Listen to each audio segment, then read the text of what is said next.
Buenos días nuevamente, apreciada iglesia, Dios les bendiga. Qué gusto poder encontrarnos nuevamente en este sábado para alabar el nombre de nuestro Dios y regocijarnos en el Espíritu, cada uno de nosotros. Le damos la bienvenida a usted si es una visita que hoy pues nos honra con su presencia allí en su casita. Si usted quizá hoy se conecta por primera vez, bienvenido, y si no, pues también ahí que haya bendición en su casa y que el Señor se encuentre también para escuchar la palabra con su familia. Vamos a tener una oración. Oremos. Oh Dios, gracias te damos. Hasta el momento ha sido muy gratificante estar en tu presencia. Señor, tu palabra es viva y eficaz. Hoy queremos estudiarla y rogamos, Señor, que continúes con nosotros y tu bendición. En el nombre de Jesús. Amén. Muy bien, apreciados. Bueno, les cuento que mi hijita, porque me han preguntado, ya ella se encuentra mejor, estuvo afectadita de salud. Hoy en la mañana la vi agarrar un scooter y casi me atropella, pero entonces eso me dio la respuesta de que ya se encuentra mejor. Así que muchas gracias por sus oraciones y por acompañarnos en ese momento. También, mis queridos hermanos, el cerebro humano es, sin lugar a dudas, el órgano más poderoso que tiene el ser humano, ¿sí? Por medio de nuestra mente existen y se generan nuestros pensamientos, la toma de decisiones que cada uno hacemos constantemente. La mente comprende el conjunto de capacidades intelectuales, es decir, desde allí nosotros tenemos la percepción de las cosas, dimensionamos las cosas, el pensamiento o la razón, es decir, desde ahí nosotros razonamos, la conciencia, tenemos la memoria. Qué importante es poder recordar cosas. No recordamos todo lo que en la vida hemos vivido, ¿cierto? Recordamos momentos, frases, escritura que en algún momento pues hayamos leído y sin lugar a dudas, la mente es fundamental en el proceder de una persona. De hecho, algo que me llamó mucho la atención es que en la Biblia la palabra leb, que es L-E-B, significa corazón, pero cuando el corazón es pensante. Es decir, no se refiere leb a la palabra corazón propiamente, por sí sola, sino cuando un corazón lleva a una razón o a una consecuencia del pensamiento.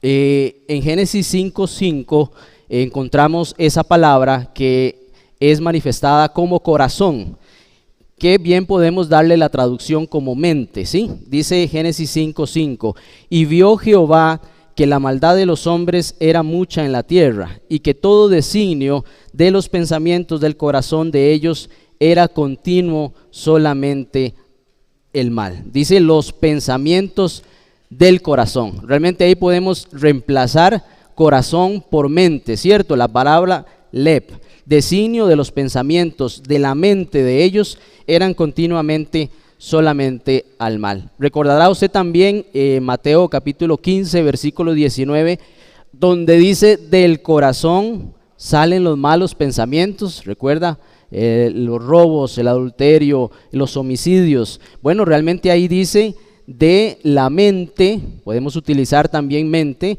salen los malos pensamientos. Por supuesto que sí, ¿no?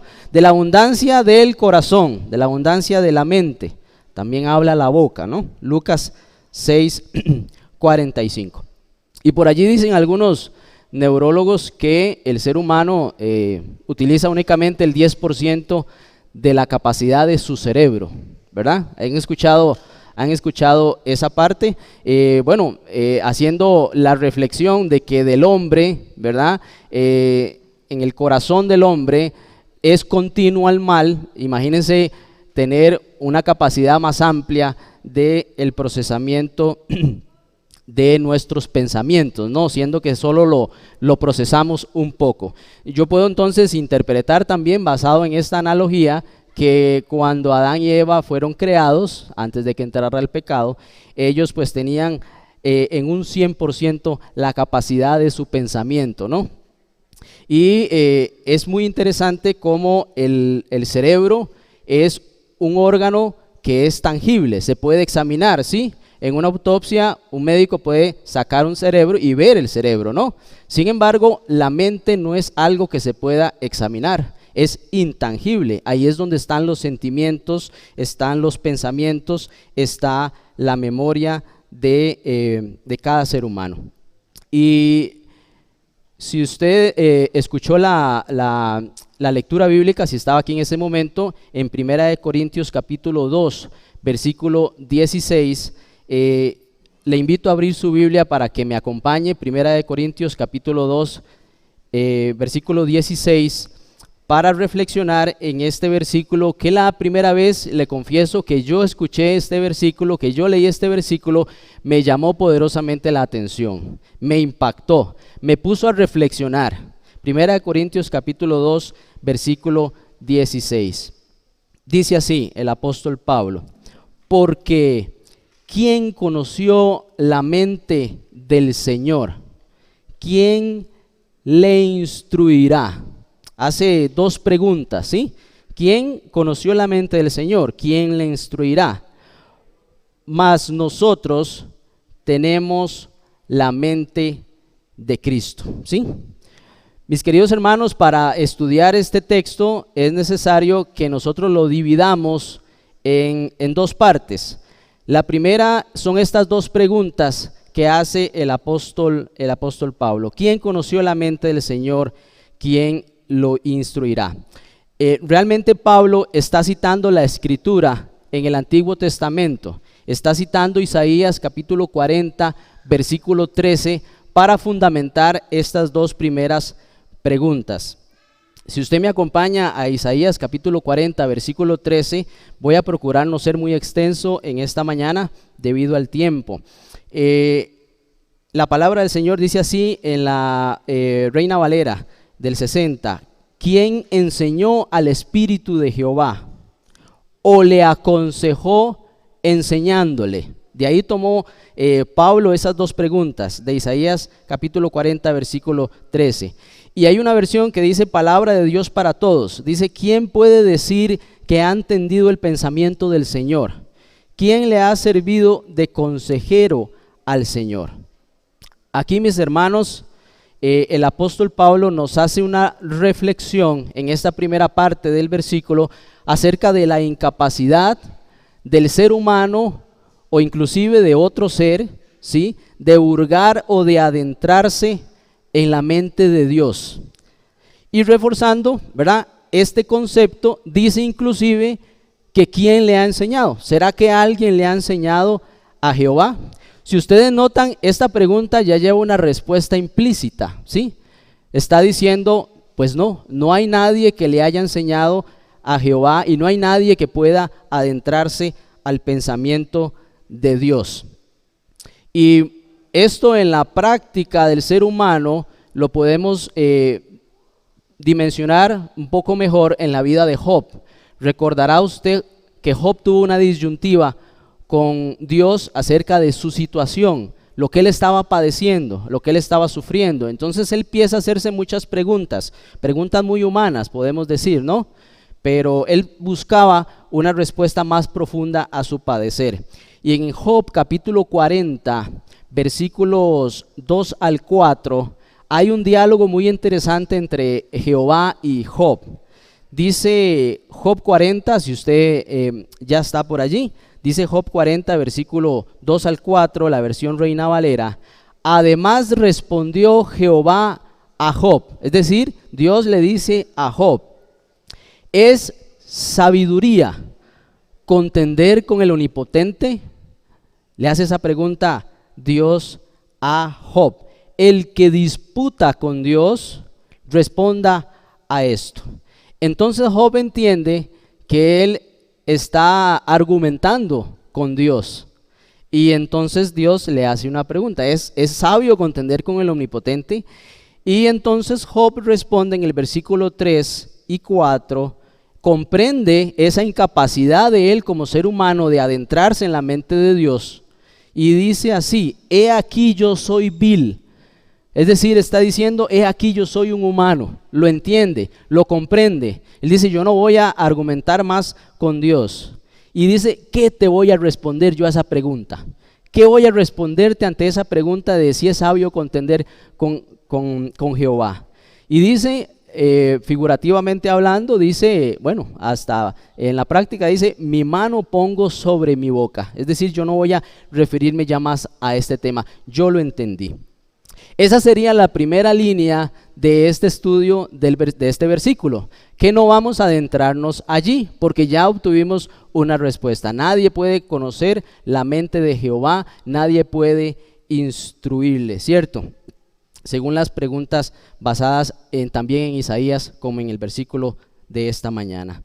A pesar de la primera situación, a pesar de esta condición humana, prácticamente y perfectamente entendible, que no es posible para el hombre adentrarse allí, Pablo hace una afirmación impactante al concluir esas preguntas que hizo allí, ¿sí? Continuamos con el versículo, la segunda parte del versículo, 1 Corintios 2:16, dice, mas nosotros tenemos la mente de Cristo. Es decir, aunque en esta situación que es imposible, que no vamos a entrar allí, sí podemos lograr usted y yo algo muy importante, algo pues que pareciera incluso imposible para la naturaleza humana, que es tener la mente de Cristo, ¿sí? Todos venimos aquí con múltiples deseos, ¿sí? Múltiples anhelos, tenemos peticiones ante Dios, tenemos agradecimientos, venimos a adorar a Dios, venimos a como hermanos a confortarnos también en la fe. Sin embargo, uno de los anhelos nuestros debe de ser parecernos al varón perfecto, ¿no es cierto? Ese debe ser un anhelo que usted y yo debemos de tener hoy, parecernos al varón perfecto, según Efesios capítulo 4, versículo 13. Entonces, para lograr ese objetivo tan importante, que es conocer la mente de Cristo y parecernos a Él, tenemos que analizar un versículo que es conocido por todos, que es en Filipenses capítulo 2 y versículo 5. Acompáñenme para ir a buscar el pensamiento que tenía Cristo y de esa forma ir nosotros también buscando parecernos al varón perfecto y cómo él pensaba.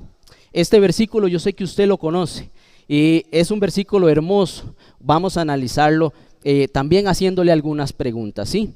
Dice el versículo 5 del capítulo 2 de Filipenses: haya pues en vosotros, en cada uno de ustedes, ¿sí? En mí también, haya pues en cada uno de nosotros este sentir. Hago un paréntesis allí, este sentir, lo subrayo, este sentir que hubo también en Cristo Jesús. Y en la traducción lenguaje actual me gustó mucho porque se asocia a lo que aquí estamos buscando. Dice así: tengan la misma manera de pensar, ¿sí? Una versión dice: tengan ustedes este sentir, ese sentimiento que tenía Cristo, pero lo tiró al corazón, ¿verdad? Lo puso en el corazón, como la palabra lev, pero después esta otra lo traduce la manera de pensar, lo puso en la mente que tuvo Jesucristo. ¿Qué es ese sentir? ¿Qué es esa forma de pensar? O más bien el objetivo, cómo tener la mente de Cristo. Nosotros aquí estamos hablando de Dios con nosotros, es decir, Dios en la tierra, ¿sí? Cristo mostrando el carácter de Dios en cada momento, desde que se levantaba hasta que se acostaba, inclusive yo puedo decir que hasta dormido, ¿no? Cristo muestra el carácter de Dios para con nosotros.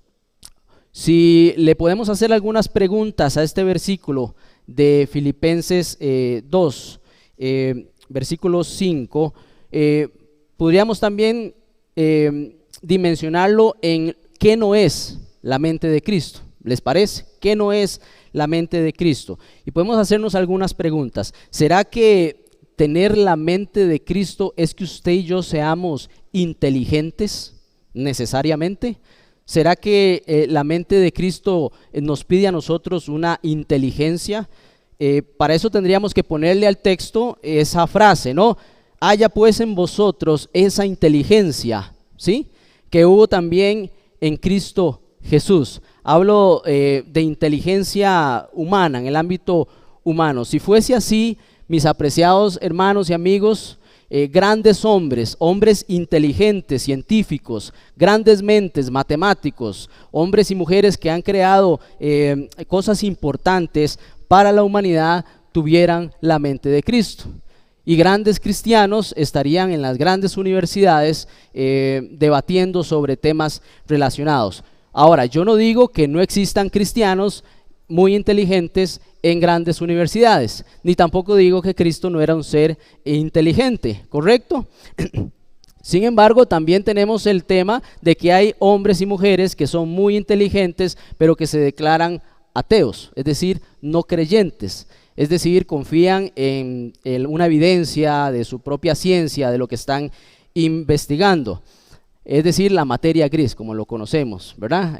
Como dicen los muchachos, es que este sí es verde, ¿verdad? Porque conoce mucho, sabe mucho de matemática.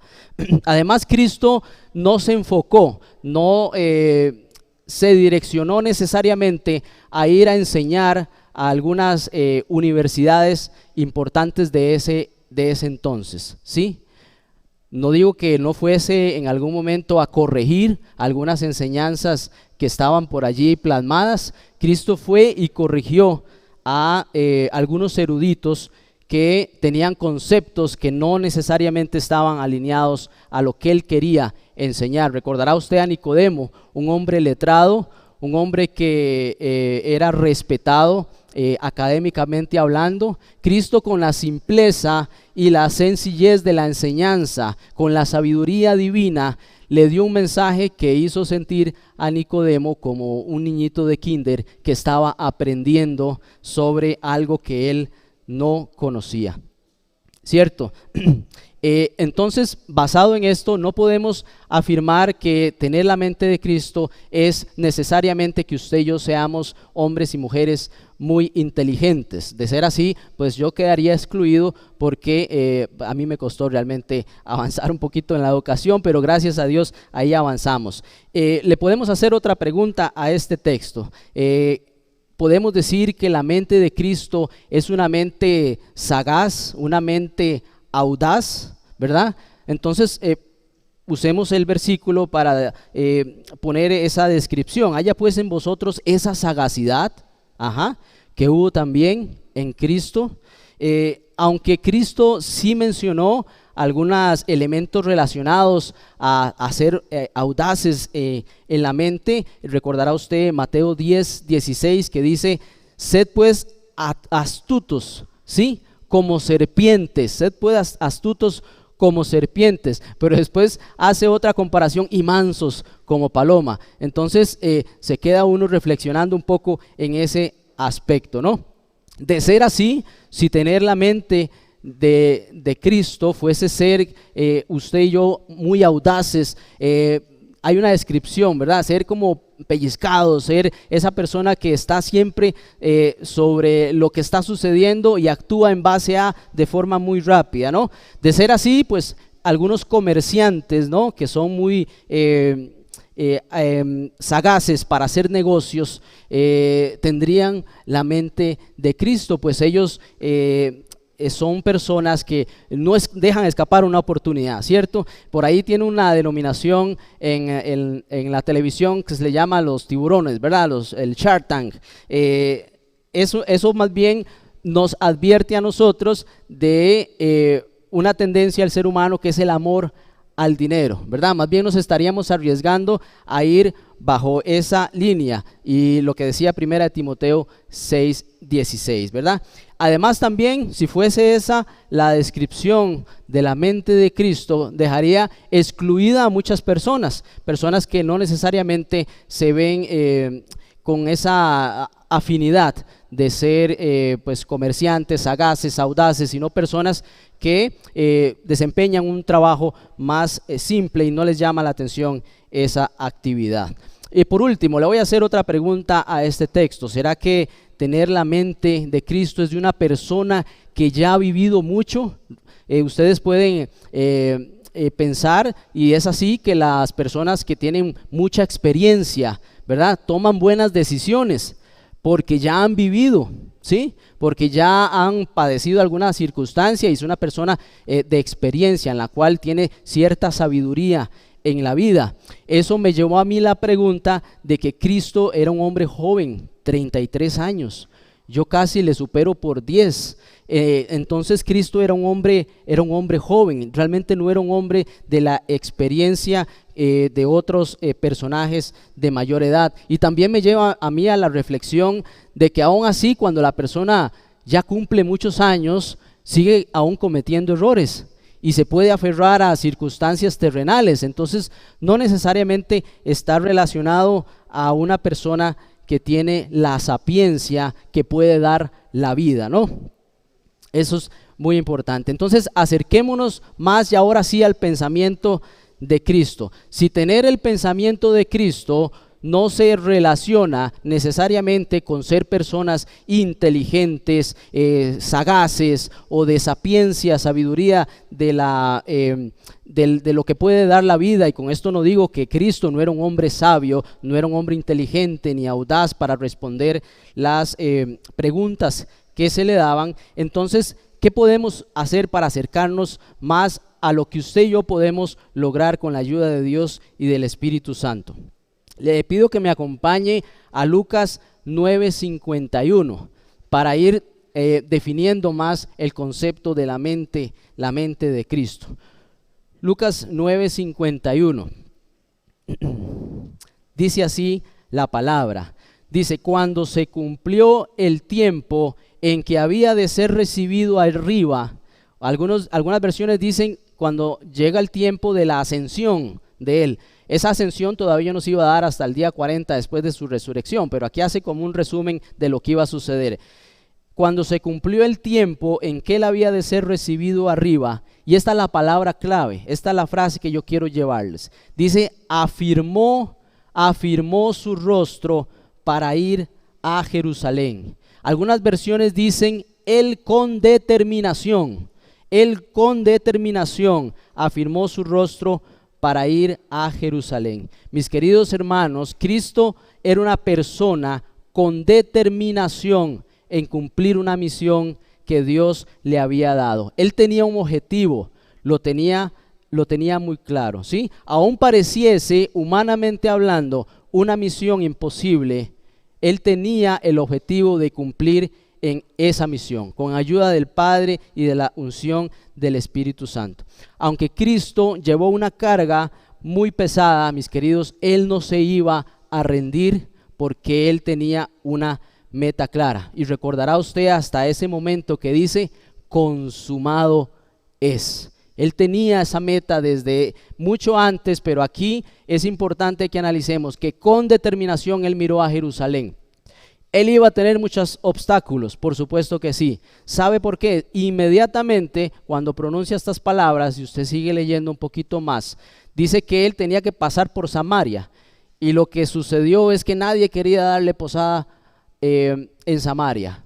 Eso es un obstáculo. Él pudo haber dicho: ya yo no voy a seguir porque aquí hay algo que me está deteniendo a avanzar. Pero eso no era un obstáculo para Cristo. Así que, mis queridos hermanos, si usted hoy está pasando por una prueba difícil o está contemplando en el futuro algo que usted sabe que le va a costar, pero que es parte de lo que Dios le está pidiendo a usted, también afirme su rostro con determinación para alcanzar ese objetivo. Mire y ponga su mirada en Jerusalén, ponga su mirada en donde Dios quiere que usted avance, mis queridos. Yo creo que esta aptitud de Cristo la podemos tener todos, ¿verdad? No necesariamente vamos a tener las otras aptitudes que no necesariamente reflejan lo que la mente de Cristo quiere transmitirnos a nosotros, pero sí podemos nosotros con determinación fijar nuestra mirada en las cosas celestiales y no en las cosas terrenales. Muy bien, hay otra aptitud para ir avanzando con el tiempo, que se nos quedó un poquito corto. Dice la palabra y nos muestra en muchas ocasiones cómo la actitud de confianza y obediencia para con el Padre era algo muy común en Cristo, era parte de su día a día, era parte de su alimento, según menciona el versículo Juan 10:30, ¿sí? La dependencia de Cristo con el Padre era una constante en la vida de Cristo. Recordemos algunos episodios breves, ¿sí? Cuando Cristo fue tentado, él tenía hambre, era un hombre que había pasado ya varios días sin comer, es natural sentir esa hambre y el enemigo le ofrece ese pan, ¿no? Era una tentación bastante fuerte. Sin embargo, su respuesta es: no solo de pan vivirá el hombre, sino de toda palabra que sale de la boca de Dios, según Mateo 4:4. Y Santiago 4:7 nos dice: resistid al diablo y él huirá de vosotros, ¿sí? Recordará también a Cristo en el Getsemaní. Él se sentía cansado, se sentía agobiado por esa carga que estaba llevando, y pronuncia aquellas palabras que para mí son tan solemnes: si puede pasar de mí esta copa, que así sea, pero que no sea mi voluntad sino la tuya. Mateo 26:39. Y eso es algo que todos tenemos la capacidad, con la ayuda de Dios, de tener de la mente de Cristo, que es confianza en el Padre y depender de Él para nuestras acciones. Hoy usted y yo podemos confiar también en el Padre, así lo hizo Cristo, y es una invitación que tenemos para ir afianzándonos a ese concepto de la mente de Cristo, ¿sí? Otra aptitud que tenía Cristo, muy importante, que usted y yo podemos tener hoy, que Él nos invita a tener, es la aptitud del servicio y de la humildad. Y por ende, esa aptitud de Cristo hacía que Él transmitiera una paz increíble, ¿sí? Una paz que no se conseguía en otra persona, porque era una paz que venía del cielo. Y aquí es donde toma sentido la otra parte de Filipenses capítulo 2, ahora versículos 6 al 8, ¿sí? En la actitud de servicio y de humildad de Cristo, así actuaba la mente de Cristo, los pensamientos, ese sentir que nos menciona el versículo anterior. Siendo en forma de Dios, no estimó el ser igual a Dios como cosa a que aferrarse, sino que se despojó a sí mismo, tomando forma de siervo, hecho semejante a los hombres, y estando en la condición de hombre se humilló a sí mismo, haciéndose obediente hasta la muerte y muerte de cruz. Mis apreciados, la mente de Cristo estaba dispuesto a servir a la humanidad a pesar de la humillación que iba a recibir. Es decir, Él estaba dispuesto a atravesar con determinación, recuerde la primera aptitud que vimos, con determinación a sufrir ese oprobio que iba a sufrir el Señor. Él nos enseña el arte de servir, porque es el arte divino de servir. Nosotros no traemos ese don nato. Nuestro corazón más bien busca el servirnos a nosotros mismos, ¿sí? De lavar los pies al prójimo. Por eso aquí lo hacemos, ¿sí? Para tratar de buscar esa experiencia que el Señor quiso dejarnos. Dar la otra mejilla, ¿no? Qué difícil, qué complicado tener esa aptitud, ¿no? Así trabajaba la mente de Cristo. Y muchas veces el ser humano busca vengarse, ¿cierto? ¿Qué dice Dios? La venganza es mía, ¿sí? Eso es muy importante que como cristianos nosotros entendamos. Podemos sufrir injusticias, pero Cristo también las sufrió y Él nos enseñó a salir adelante con la ayuda de Dios. Muy bien, ahora hay una aptitud, ya para ir finalizando, que a mí realmente me impresiona mucho. Va más allá de la parte cultural, va más allá de la parte racial o religiosa del momento. Y era como Cristo veía a las demás personas. Usted y yo podemos también hacer eso. Así trabajaba la mente de Cristo. Cómo veía Cristo a las demás personas. Aún en su condición, Él veía el nuevo ser que podía salir de allí. Él veía la nueva criatura. No veía solamente la persona, más bien esa persona le generaba compasión a Cristo. Recordará usted a la mujer samaritana que estaba allí a mediodía en un sol realmente fatigante, con alguna condición pues que la golpeaba a ella, ¿no? Quizá no decidió ella respecto a eso, quizá sí, pero era su momento, era su presente. Y Cristo se acercó a ella porque Él tenía planes para ella como una mujer que iba a dar gloria y honra a Dios. Me gusta mucho estudiar esta parte de cómo Cristo sirvió de líder a muchas personas que eran señaladas en aquellos tiempos y no eran ni consideradas bien dentro de la sociedad. En el pensamiento en la historia de David, cuando David fue perseguido por Saúl. Recordará usted dos momentos difíciles que tuvo David. El primero cuando fue perseguido por Saúl, el segundo cuando él falla, un hijo de él muere a consecuencia de eso. Pero vamos a enfocarnos en la historia de David en Primera de Samuel 19, vamos a hacerlo muy cortito. Primera de Samuel capítulo 19. David estaba huyendo de Saúl, ¿sí? Él realmente venía en una decadencia de sus actos, de su experiencia de vida como ser humano venía en decadencia, al punto que llegó a este lugar que se llama la cueva de Adulam. Recordará usted este momento difícil de David. Primera de Samuel capítulo 22.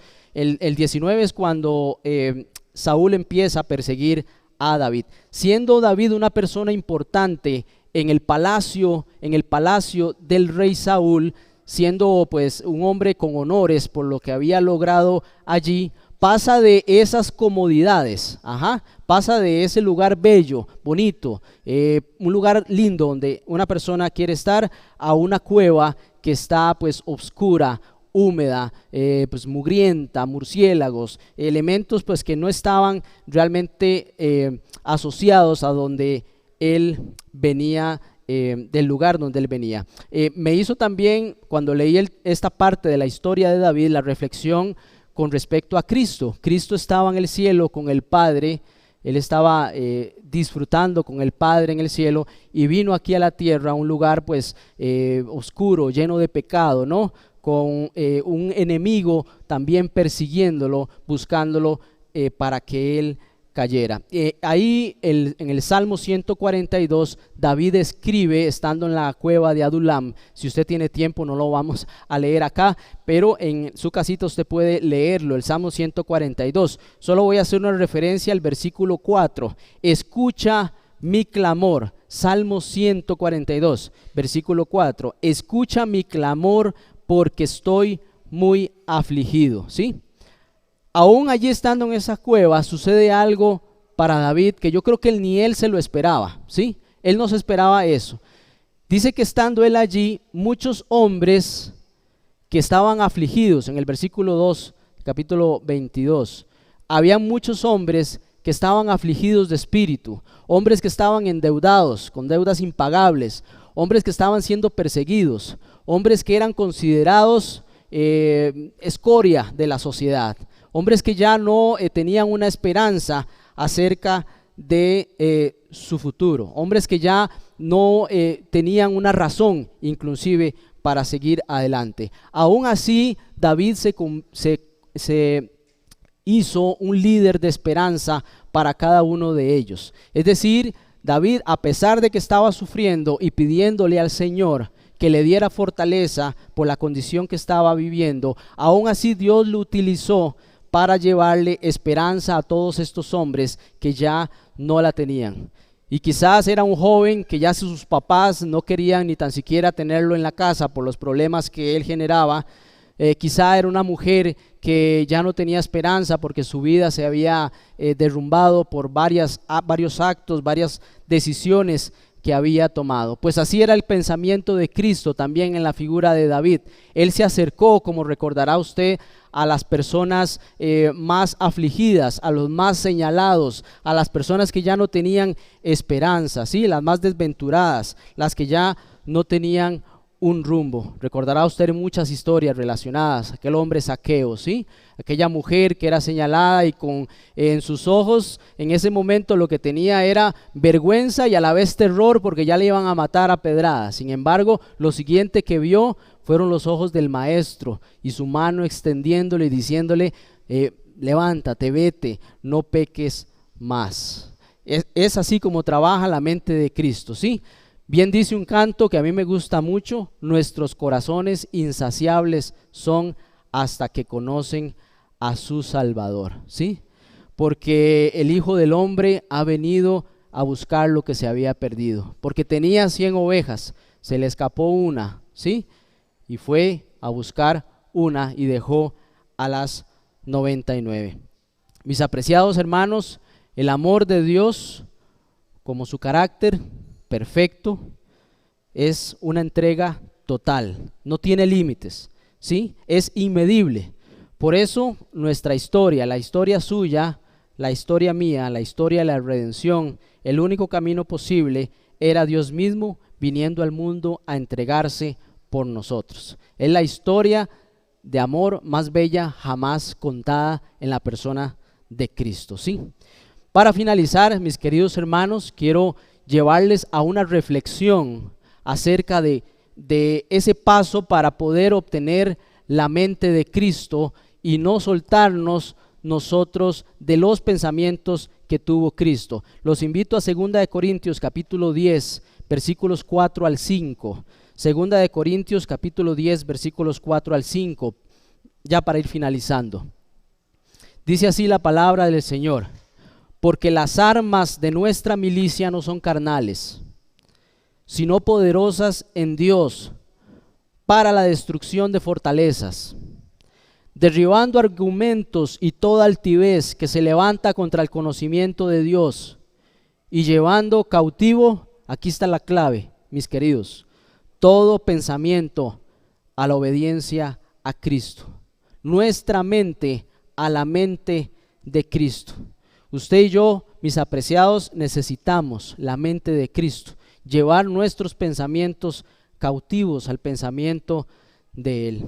Necesitamos entonces, mis apreciados amigos, hermanos, una mente determinada para hacer lo necesario hasta el final, ¿sí? No vamos a desfallecer, aún se desplomen los cielos, aunque la tierra sea removida y se traspasen los montes al corazón del mar, usted y yo no temeremos y vamos a seguir adelante con la ayuda de Dios, ¿sí?